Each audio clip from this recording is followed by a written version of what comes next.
Michael De Luca, desde el materialismo histórico, ¿hasta qué punto la URSS heredó no solo la infraestructura administrativa del zarismo, sino también una cultura política vertical y pre-representativa que limitó la posibilidad de construir un socialismo con legitimidad participativa real? Bueno, eso hay que hacer un análisis profundo de cómo funcionaba la economía zarista y cómo empezó a funcionar la economía de la Unión Soviética. A ver, todos los países eran tradiciones y por mucha revolución que tú hagas y cambios, pues hay cosas que la tradición del país te marca. Bueno, yo creo que hay un cambio importante en la funcionamiento de la economía, es decir, la economía en la época ya de Lenin y luego ya evidentemente en la época de Stalin, que es donde se hacen las principales transformaciones. Hombre, cambia bastante respecto a lo que es el sistema económico de la época de los zares. Bueno, yo sé que hay críticas que se habla de que la Unión Soviética pues no se implantó el verdadero marxismo, ¿no? Sino que era una versión de Lenin que con partes populistas rusos. Pero yo creo que no tiene nada que ver el funcionamiento de la economía soviética con el funcionamiento de la economía de la época zarista. Pero repito, eso hace falta ahí un estudio que creo que en 2 minutos no da para contestar la pregunta en condiciones, ¿no? A ver, yo repito, yo sí conozco más la Rusia zarista que la Rusia soviética, ¿no? Mi especialidad en historia del siglo XIX, por lo tanto conozco más la Rusia zarista, pero vamos, no creo que no tiene nada que ver, digamos, la organización y estructura de la economía soviética y de las empresas soviéticas, incluso del campo en época soviética, con la que tenían los zares. Sí, también hay que decir que hay diversas fases, hay que mirar a ver las fases.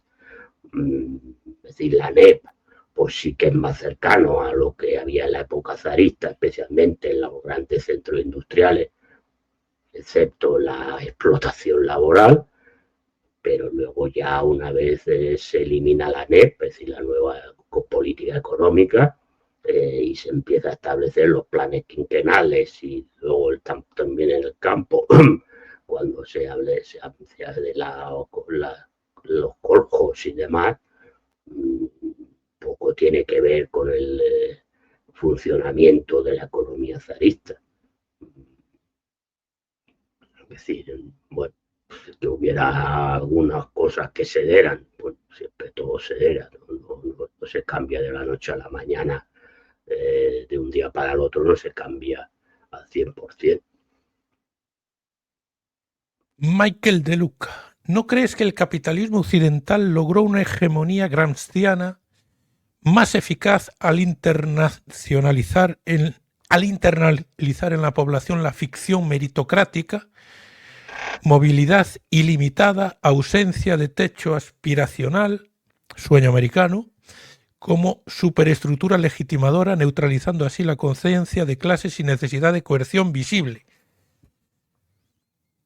Bueno, evidentemente el mundo occidental pues introdujo lo que es la hegemonía cultural dominante que hablaba Gramsci, ¿no? Haciéndole creer a la gente que este sistema, que aunque sea malo, pues es el menos malo de los sistemas, ¿no? Que decía Churchill. Y por lo tanto, que si una persona pues, trabajaba y no sé qué, pues puede viajar, se puede comprar una casa, se puede comprar un coche, etcétera, etcétera, etcétera, pues si vienen los comunistas le quitan todo. O para simplificar y para que la gente un poco nos entienda. Bueno, eso es un logro que han conseguido, eso no se puede negar, sigue existiendo hoy en día, ¿no? Que mucha gente sea crítica con lo que la situación que tiene, pues no quiere hacer la revolución porque piensa que si vemos un Estado socialista, pues vivirán como le está pasando a Cuba, pero eliminan el tema del bloqueo, ¿no? Bueno, pues esto es así, es decir, eso es así, pero eso tampoco es la razón del cambio. Es decir, bueno, a ver, yo lo que siempre decía cuando estaba en la RDA era que a lo mejor lo que había también decir es que la gente conociera realmente la realidad de lo que es el capitalismo. Claro, si la gente lo único que conoce es la realidad del socialismo, pues si tiene problemas, pues entiende que los problemas, quien se los tiene que solucionar es ese régimen, no el otro, porque no está en el otro. Claro, si una persona, pues si esto pasaba en la RDA, claro, ingenieros, científicos importantes, si pasaban al otro lado, les pagaban un sueldo altísimo, entonces, claro, tenían una vida mejor, no mejor, sino que pues, tenían una casa gigantesca, cosa que en la RDA no se tenía. Bueno, pues podían comprar un coche de super lujo que en la RDA pues no se tenía porque se entendía que eso era cosas superfluas de la vida. Pero claro, cuando hubo gente que pasó a la República Federal Alemana y era, por ejemplo, un camarero, trabajaba de camarero en la República Federal Alemana, se volvió a la RDA porque vio que siendo camarero vivía peor en la República Federal Alemana que en la RDA. Bueno, pues esto es un poco, pero eso es experiencia vivida. Claro, por mucho que tú puedas decir que eso es así, pues la gente piensa, bueno, pues que esto lo dices porque es propaganda de comunista o socialista, por nombre que le quieras poner.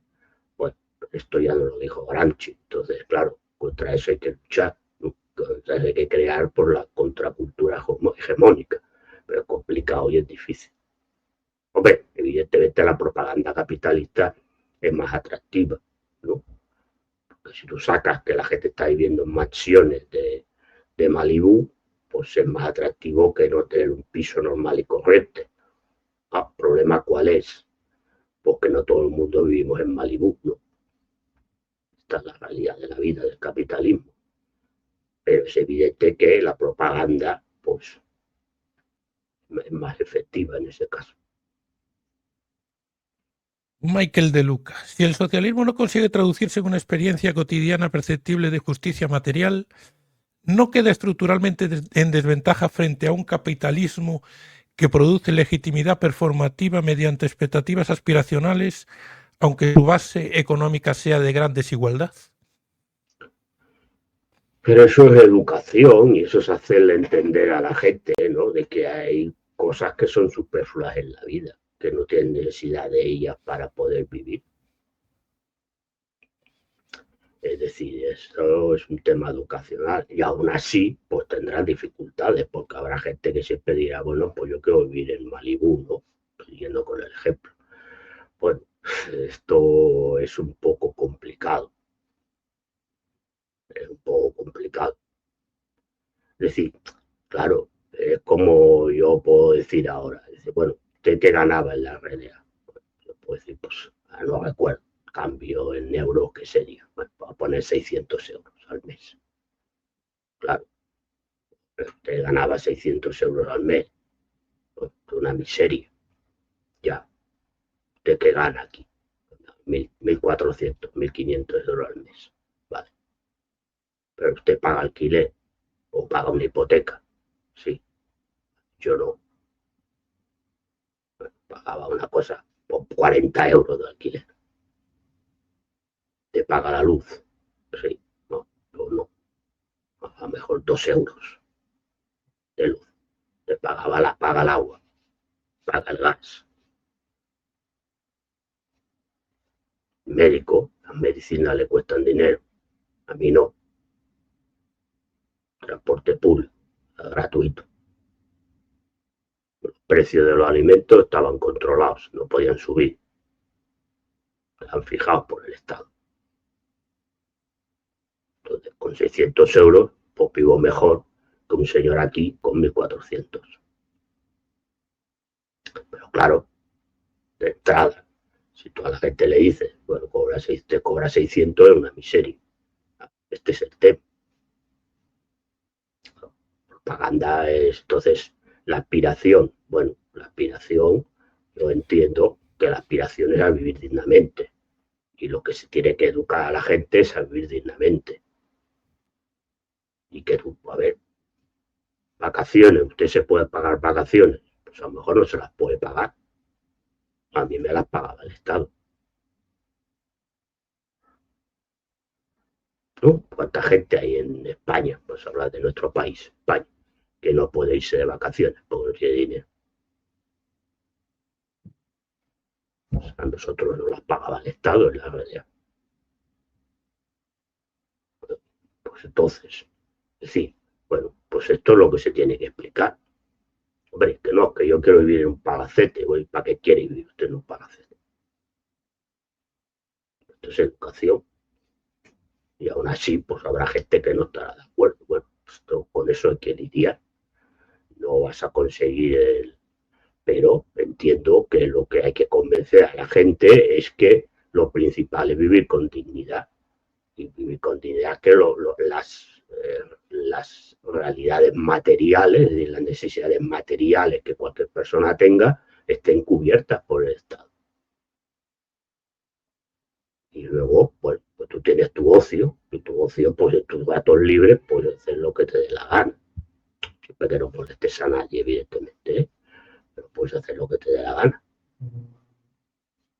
Claro, ¿qué te dice el capitalismo? No, usted puede tener un palacete, puede tener un Ferrari. ¿Cuánta gente logra el Ferrari y el palacete? Viniendo desde abajo, digo, no digo ya los millonarios, que el hijo, el nieto, todo esto. No, viniendo desde abajo, ¿cuánta gente se puede comprar el Ferrari o se puede comprar una casa? Una casa de estos, digo, muy familiares, grandes y tal y cual. Pues, hombre, contamos con los dedos de la mano. Si es que se dan casos, evidentemente no lo vamos a negar. Y no nadie piense que estoy hablando del matrimonio famoso. Pero son contados con los dedos de la mano. La mayor parte de la gente que nace pobre se muere pobre. Entonces sí, y vive indignamente. Porque si tú tienes que estar en un piso pagando y a ver cómo llego a fin de mes, no puedo hacer vacaciones, los hijos tal y cual, pues no estás viviendo con dignidad. Bueno, pues esto es el capitalismo. Ahora, claro, esto eh, volvemos a la pregunta anterior, Gramsci. Bueno, pues le hace creer que con el socialismo pues todavía estaría peor, porque le quitarían la casa, y entonces en su casa le meterían a 7 para vivir, que no tendría váter, estas comedias, pues que la gente se cree porque le han comido el tarro desde la educación, ¿no? Y todo lo que sale en los medios de comunicación, pues es un anticomunismo visceral y va soltando rollo sistémico. Bueno, pues eso es así y hay que luchar contra eso. Pero bueno, pues es un poco lo que hay que decir. Bueno, ahora con la inteligencia artificial, cuando esté en pleno funcionamiento, igual Pues hay será muchos peor. cobrando 600 euros. Ya, o menos, o menos.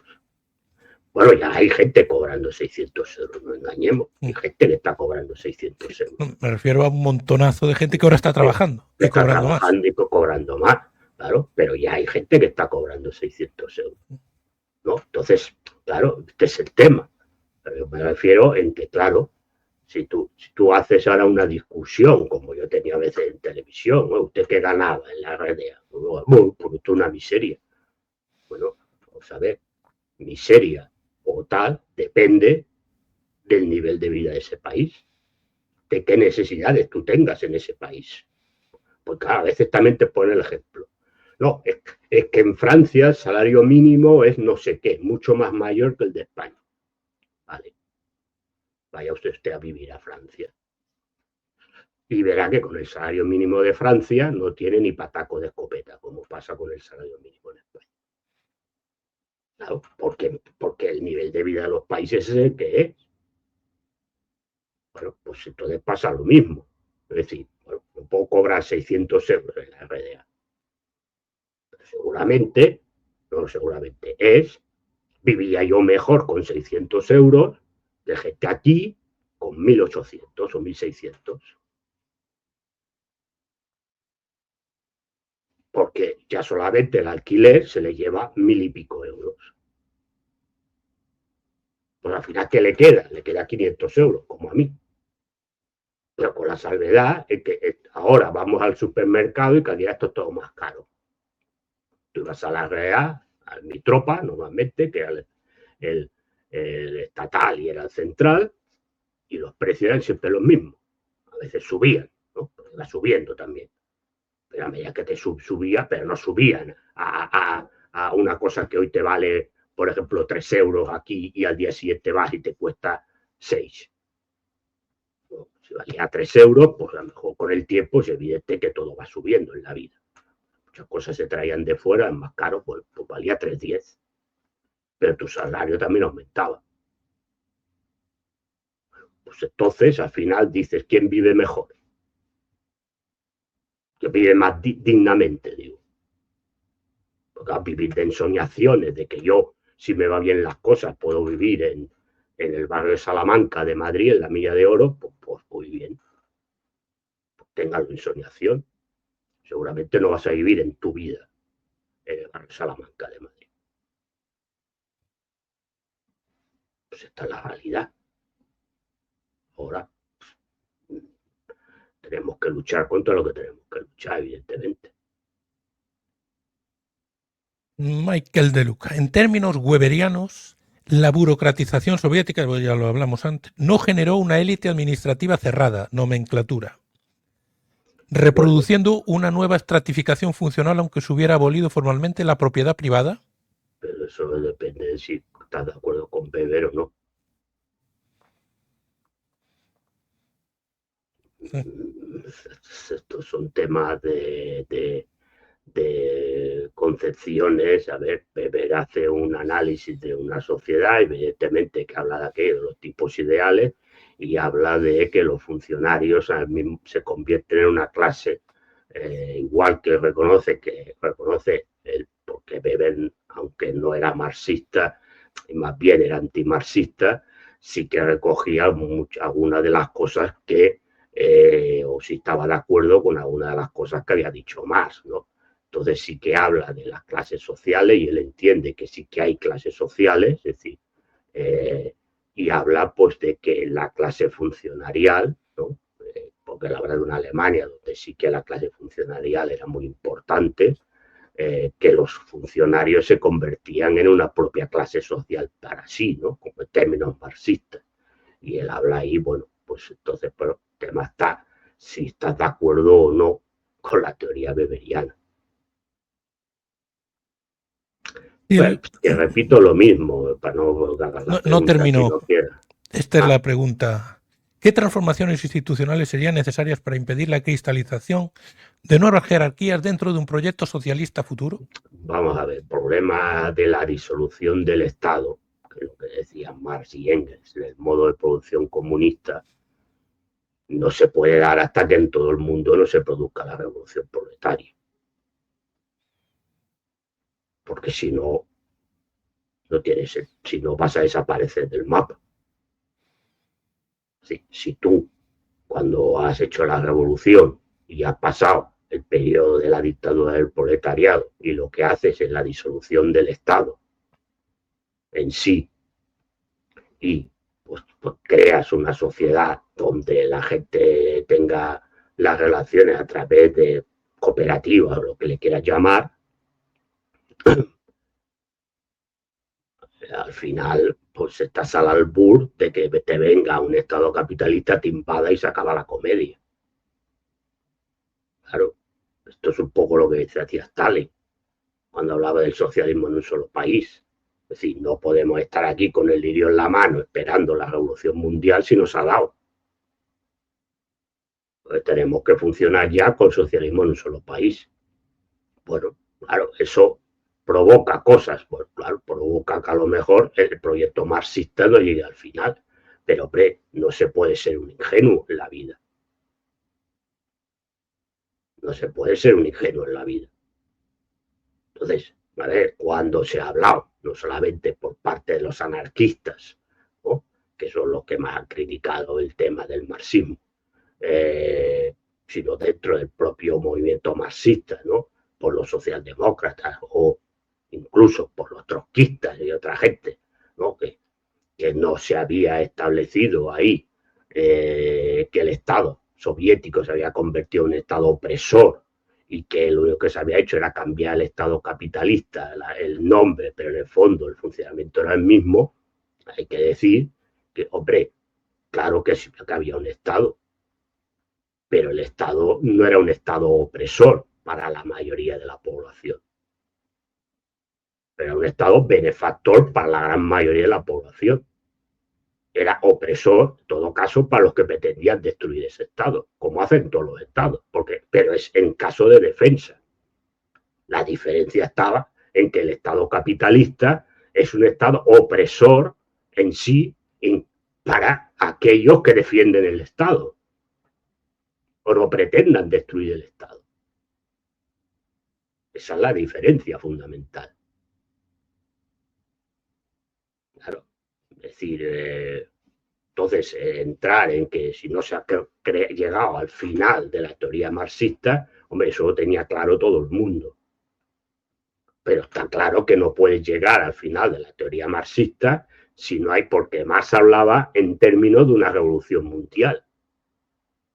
Es decir, porque el ejemplo que tenían ellos era la Revolución Francesa, que a partir de la Revolución Francesa se va expandiendo y empieza a haber revoluciones en muchos países de Europa, especialmente de Europa, y se empiezan a establecer pues, lo que sería la democracia burguesa liberal en prácticamente todos los países europeos e incluso en Estados Unidos. Bueno, eso es lo que ellos entienden. Entonces ellos hablan de una revolución socialista que empezará en un país. Ellos primero pensaban que era Gran Bretaña, luego pasan a Alemania. En los últimos años, pues más reconoce que puede ser en Rusia, pero ellos entienden por qué, porque eran los motores del mundo capitalista, tanto Gran Bretaña como Alemania, pero que a partir de ahí, pues iba a haber un contagio revolucionario y que se iba a establecer porque en todos los países europeos, es decir, que en aquella época, estamos hablando de la época del colonialismo, pues era Europa y Estados Unidos. Bueno, pues si en Europa se produce en todos los países una revolución comunista y finalmente llega a Estados Unidos, pues entonces estamos hablando de una revolución mundial. Y a partir de ahí, pues entonces se puede establecer evidentemente en todo el mundo, pues lo que llamaban la dictadura del proletariado, que era transitorio, y luego, una vez se haya eliminado totalmente y transformado totalmente lo que es el capitalismo en una sociedad socialista, que es el modo de producción socialista, una vez establecido voluntariamente la sociedad, daría paso al modo de producción capitalista, donde, pero claro, hay más bien que tampoco dicen nada, porque lo que terminan diciendo es que entonces se vivirá en armonía y felicidad sin Estado. Bueno, pues oiga, pues ahí cada uno hace la interpretación que le da la gana, porque tampoco nos explican cómo será esa formación. Pero lo que está claro es que ahí no puedes llegar si no existe previamente la Revolución Mundial. Es imposible. Entonces es evidente que los países se quedaron en el modo de producción socialista, con la dictadura del proletariado, que porque se llame dictadura del proletariado no significa que era una dictadura. Otras cosas. Dice J.R. Saturday, la URSS volverá a tomar fuerza y abarcará todo el mundo, igual que cayó el esclavismo y el feudalismo, y eso que duró 10 siglos, también caerá el capitalismo. La dialéctica no falla. Yo no soy tan optimista. Yo no soy tan optimista. A ver, la esperanza no se pierde, pero yo no soy tan optimista. Yo creo que no estamos en una situación, bueno, al menos a corto y medio plazo. Yo, que pase dentro de 100 años, que está hablando de 10 siglos de feudalismo, pues aún nos queda. Pero yo no veo ni a corto ni medio plazo la posibilidad que vuelva primero la Unión Soviética. No lo veo. Pero tampoco veo una revolución mundial. no veo ni revolución en España. Es decir, las cosas claras. Sí, yo no veo en estos momentos que se dé ninguna de las... A ver, las condiciones objetivas para una revolución se dan. Eso no lo voy a discutir. Pero lo que nos están dando son las condiciones subjetivas. Y entonces es muy complicado, sin condiciones subjetivas, poder hacer una revolución. Otra cosa algarada y otra cosa es protestas y otra cosa es tal, pero esto no lleva automáticamente a una caída del capitalismo. Y yo no comparto la opinión de que el capitalismo esté en crisis. Yo creo que lo he dicho aquí algunas veces y en otros sitios. Yo creo que lo que estamos asistiendo es a una crisis de un modelo concreto de capitalismo, pero no al capitalismo en sí. Es decir, está en la realidad. Es decir, estamos viendo pues, que hay una crisis de un capitalismo donde el sector industrial y el sector servicios eran las patas principales del crecimiento económico, del desarrollo económico, como le quieran llamar, y ahora estamos viendo que eso está cayendo, especialmente el industrial, y está pasando a la industria tecnológica y de la IA y todas estas historias. Con el capitalismo financiero a toda marcha, porque eso ya lo decía Marx en el capital financiero finalmente iba a controlarlo todo. Yo veo que el capital financiero sigue a pleno rendimiento y sacando beneficios abismales. Por lo tanto, yo no veo la crisis del capitalismo. Y claro, luego, como la pregunta en sentido dialéctico, y de la dialéctica hegeliana, mal entendida, porque al final quien hizo esa dialéctica es Fichte, no Hegel, pero bueno, como quien la popularizó, por decir de una manera suave, pues fue Hegel, pues hablaremos de la dialéctica hegeliana. Yo no veo antítesis. Y ahí es un poco lo que decía Fukuyama, que se le criticó mucho, ¿no? Cuando hablaba del fin de la historia. Yo creo que la gente entendió muy mal lo que decía Fukuyama. Fukuyama no decía que la historia se había acabado porque no iba a pasar nada más. Fukuyama, desde el punto de vista precisamente hegeliano, dice que se ha acabado la dialéctica, porque al caer la Unión Soviética, pues no hay antítesis. Y que incluso Fukuyama, a ver, el libro es un coñazo de leer, esto también lo digo, pero lo que dice es que no, que sí, que habrá contestaciones, que habrá protestas, e incluso puede haber alguna contestación al sistema en sí, pero como antítesis a la tesis principal del capitalismo no existe. Y por eso él habla del fin de la historia, entendido como filosofía de la historia, que es lo que hablaba Hegel, porque Hegel distingue entre filosofía de la historia, que él dice que es lo importante, y la historia de los acontecimientos. Y Hegel, cuando habla del desarrollo de la historia, él dice, a ver, habla del espíritu absoluto que va cambiando de tal y de cual. También dice que se acaba la historia con la creación del nacimiento de Prusia. Pero bueno, ¿no? Por lo tanto, también Hegel lo dice. Pero Fukuyama habla de eso. Bueno, parte de razón tiene Fukuyama. Luego es verdad que luego ya explicó un poco lo que yo estoy explicando, lo explicó en artículos para que la gente lo entendiera más. Pero él habla en sentido hegeliano. Entendido en sentido hegeliano, si uno está de acuerdo con las tesis de Hegel, pues es verdad que se ha acabado la historia. Porque en estos momentos no hay una antítesis al capitalismo. No la hay. Que alguien me pregunte dónde está la antítesis al capitalismo. ¿Dónde? Pues que vayamos comunistas, eso es otro tema.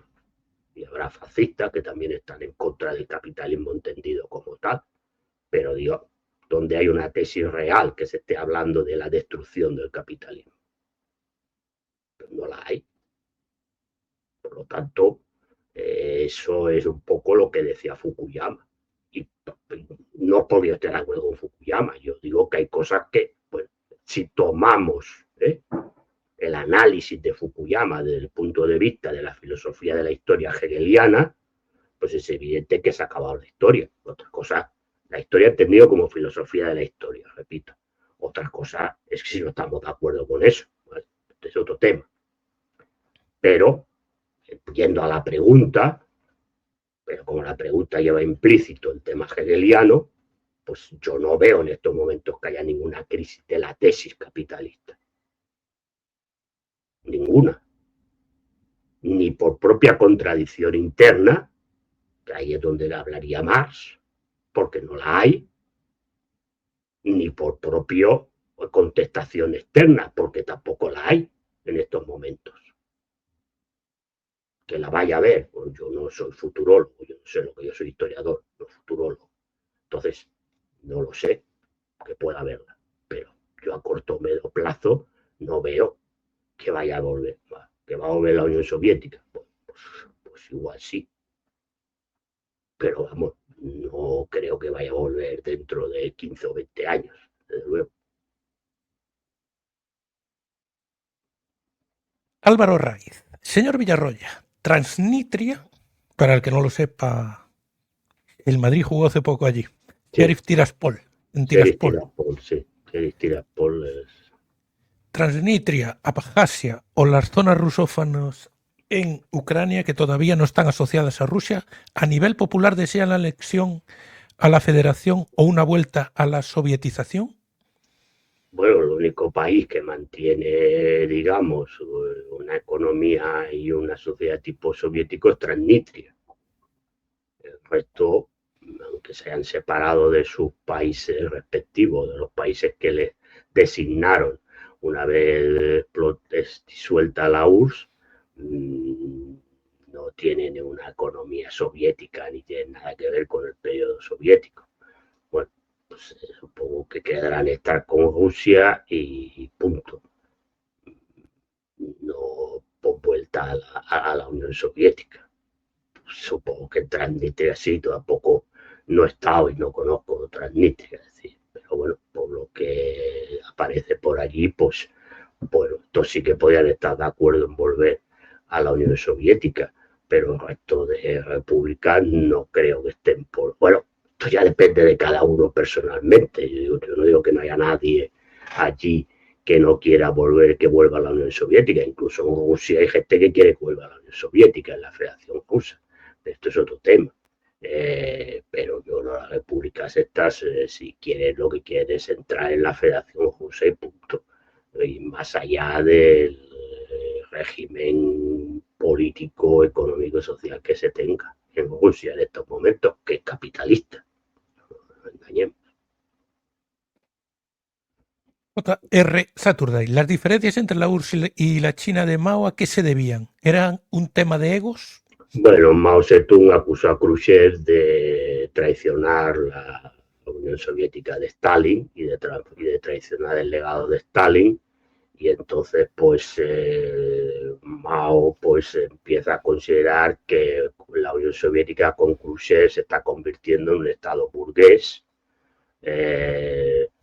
bajo la parafernalia que llama él comunista y tal, pero que se está convirtiendo en un estado burgués donde las enseñanzas, digamos, las teorías marxistas pues empiezan a decaer, y que, bueno, pues que es un gobierno, pues que es un estado más, que no va hacia la consecución del socialismo, ¿no? Es decir, que en la época de la revolución cultural en China y demás, y bueno, ahí empieza a haber pues una diferencia importante que tampoco se soluciona cuando desaparece Khrushchev y entra Brezhnev, porque también sigue pensando lo mismo, ¿no? sobre la Unión Soviética. Por lo tanto, ahí hay un problema que, claro, luego también se agudiza con la firma de los acuerdos de amistad con Estados Unidos que hace Mao con Nixon, ¿no?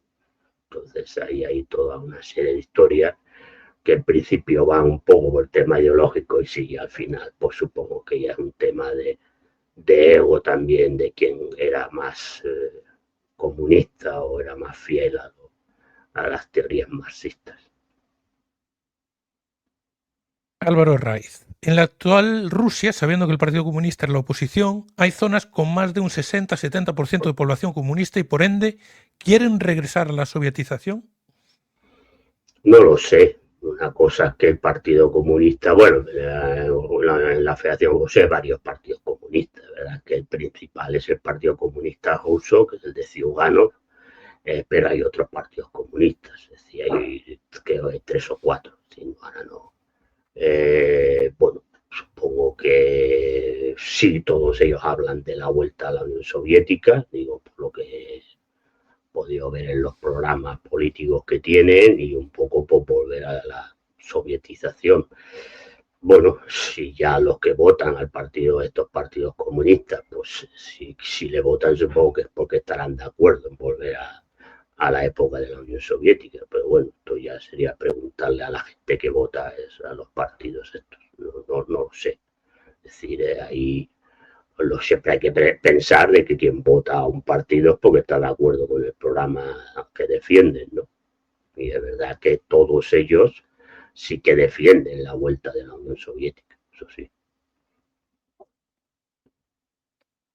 Karina Robledo. Hola, señor Villarroya. Tristemente no se ve apoyo al pueblo cubano. Se necesita condenar la pretendida inestabilidad social contra el gobierno para generar el tan obsesivo cambio de régimen.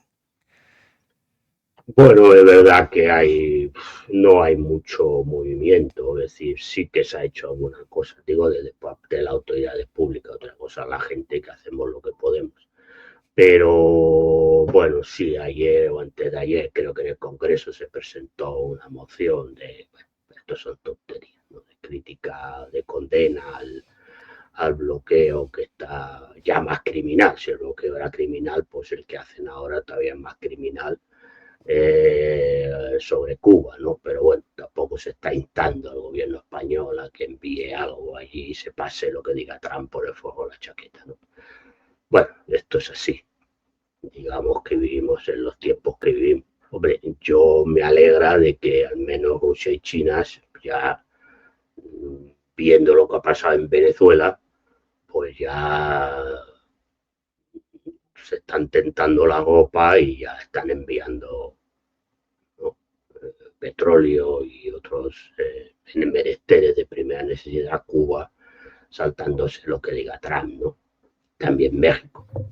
Pero hablo fundamentalmente de Rusia y China porque son los que le pueden plantar cara a Estados Unidos y que no se atreva a Estados Unidos a meter ni aranceles ni puñetas de estas.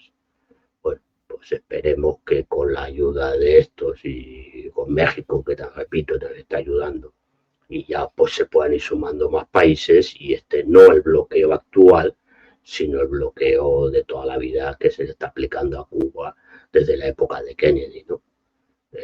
Y se le deja al pueblo cubano que viva en paz, en libertad, con dignidad y ya está. Es decir, esto es lo que hay que decir. Es verdad que luego la gente hacemos lo que podemos, pero tampoco a veces pues que se hagan cosas desde lo que llaman ahora la sociedad civil, pues tampoco da para lo que da. Como tampoco se da mucho bombo historia, como pasó como lo de Gaza. Lo de Gaza se fue porque le interesaba a los políticos y ahí nos metieron, ¿no? Una vez acabó la Vuelta Ciclista a España y acabó tal, pues acabó Gaza. Entonces, pues con Cuba pues pasó un poco lo mismo. Como no sale, pues tampoco la gente sabe lo que está pasando en Cuba. Entonces, pues tampoco, más allá de la gente que hemos estado toda la vida, pues apoyando y luchando por la gente del común, pues tampoco sabe bien lo que pasa en Cuba. Pero, Máster, ¿no crees que la URSS estaba condenada desde el momento en el que Khrushchev hizo el golpe palaciego y estableció la desestalinización con todo lo que ello conllevó incluso internacionalmente? Bueno, ya he dicho que Khrushchev fue el punto de partida. Sí, muchas de las cosas que se vieron después con la perestroika y la glasnost tienen su punto de partida en la época de Khrushchev. Khrushchev ya empezó con la desestalinización, pues a poner en solfa muchas de las cosas que se habían logrado en esos tiempos. Ese es el problema Bueno, golpe palaciego tampoco dio, digamos que a Khrushchev lo eligieron y lo pusieron ahí. A Beria no se lo carga únicamente Khrushchev, se lo cargan varios, entre acuerdo entre Molotov, Zhukov y otros que estaban allí. Bueno, luego pues, allí pues lo suele pasar, luego esa gente se va moviendo y luego Khrushchev pues es verdad que bueno, porque él será el premier o tenía o fue más listo, pues fue eliminando a algunos otros. Pero sí, ya ha dicho que digamos que Khrushchev fue el que puso las semillas para que luego, porque hay que decir que Brezhnev tampoco muchas cosas de Khrushchev no las cambió. Y entonces por eso he dicho que mucho el tema nacionalista ya estaba con Brezhnev. Sí, no, se ve más claramente en la época de Gorbachev, porque Gorbachev ya abre el grifo totalmente, pero ya estaba eso, en la época de Brezhnev. Y tampoco se hizo nada por cortar. Pues damos por finalizado el tema de la caída de la URSS y como siempre acabamos el programa hablando del Real Madrid. Un partido más, 0-2 en Valencia y una tortura menos. Una tortura menos que queda. Sí. Yo creo que esto, es decir, yo creo que ahora que quieren prohibir Twitter, podrían prohibir los partidos del Madrid porque son bastante insufribles, para decirlo suavemente. No vale la pena hablar mucho porque es infumable de todas y no. Peor, sí, yo creo que cada día se juega peor, no hay por dónde cogerlo, no hay mucho, que tampoco se puede hacer ningún análisis, ¿qué análisis para hacer? Si no se juega absolutamente a nada, es un muermo, es un desastre, no hay mucho más que hablar, es que es horroroso. Bueno, Arbeloa apostó por la cantera, que puso un lateral derecho a David Jiménez. Sí, y eso la ha liado, ¿no? Que si Carvajal, que si lo sí, Carvajal, echar, la polémica, sí. La polémica, que si lo quieren echar, que si estando bien todos, pone a un chico y deja a Carvajal y a Tren en el banquillo, pero luego saca a Tren y no saca a Carvajal. Y bueno, hay que entretenerse, es decir, bueno, sabes que la prensa pues también tiene que entretenerse, que hay que hacer programas todos los días y no nada más. El tema, bueno, pues, si se cabrea Dani Carvajal, pues contento no creo que esté si no juega, ¿no? Un jugador cuando no juega está muy contento, pero bueno. A ver, hay que decir que a Carvajal la temporada pasada se le renovó el contrato estando lesionado. Sí. Y ya se le da a entender que posiblemente este sería el último año. El tema de la edad. Tiene 34 años. Entonces, y con lesiones muy graves, que hombre,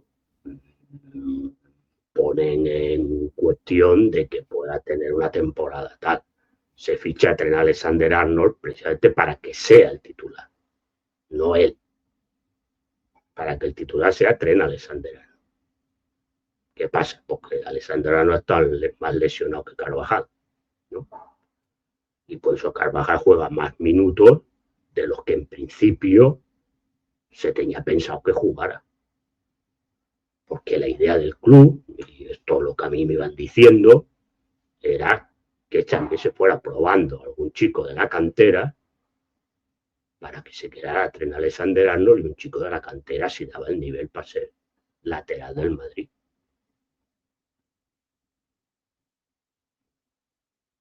Sí. Y aquí, bueno, claro, Xabi Alonso no ponía en un canterano ni harto vino. Gonzalo fue el que puso a Gonzalo. Pero ya está. Bueno, lo había puesto Ancelotti. Lo había puesto Ancelotti y no lo puso en el Mundial porque Mbappé estaba lesionado y Enrique estaba lesionado. Pero luego Gonzalo ya no lo vimos tampoco mucho. Bueno, pues un chico.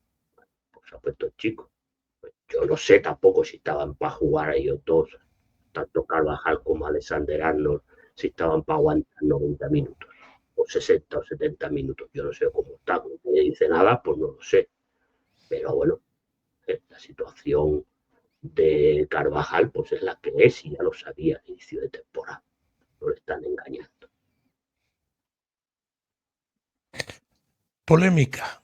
Güler, un ex entrenador de Güler, dice que le hacen mobbing laboral en el vestuario del Real Madrid un grupo de jugadores.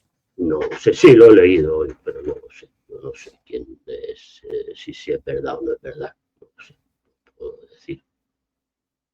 Pero vaya, entiendo que si fuera verdad, creo que el club hubiera tomado medidas, ¿no?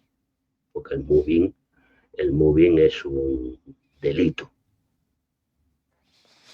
Lo cometan futbolistas, lo cometan periodistas a un compañero periodista, o lo cometa quien sea. El moving laboral, sea de compañeros o sea del empresario, es un delito. Por lo tanto, si eso es cierto, es la primera noticia, lo he leído, es la primera información que tengo. Si es cierto, el club debería tomar medidas, porque, repito, es un delito. Y después está la cena de conjura. Bueno, estas son tonterías. Me parece bien. Ya van a jugar bien con esa cena. Esto es la comedia. Bueno, a ver, me parece bien que vayan a cenar juntos. Y pues mejor, si hay buen rollo entre todos, pues perfecto. Y a mí es mejor que haya buen rollo que no que la gente esté peleada uno con otro. Ahora, sacar de la cena esta ya directamente que esto va a ser el punto inicial de que vamos allá, esto son comedias. Sí, de claro, con todos los respetos lo digo, esto son comedias. Ya está, punto. Bueno, pues veremos a ver lo que da Real Sociedad, y ya para la semana volvemos a Lisboa. No, este es el partido clave. Ese es el partido clave, porque ese nos puede mandar a tomar por saco de la Champions y sería un palo. Ahora que hemos vuelto al redil, ¿no? Es decir, la oveja descarriada ha vuelto al redil, ¿no? Pues quedaría mal que nos echaran, ¿no? De principio, de buenas a primeras. Pero bueno, vamos a ver qué va a pasar. Pues el próximo jueves ya lo sabremos. Sabemos qué ha pasado. Un abrazo, José Miguel, y hasta el próximo jueves. Un abrazo a todos. Adiós.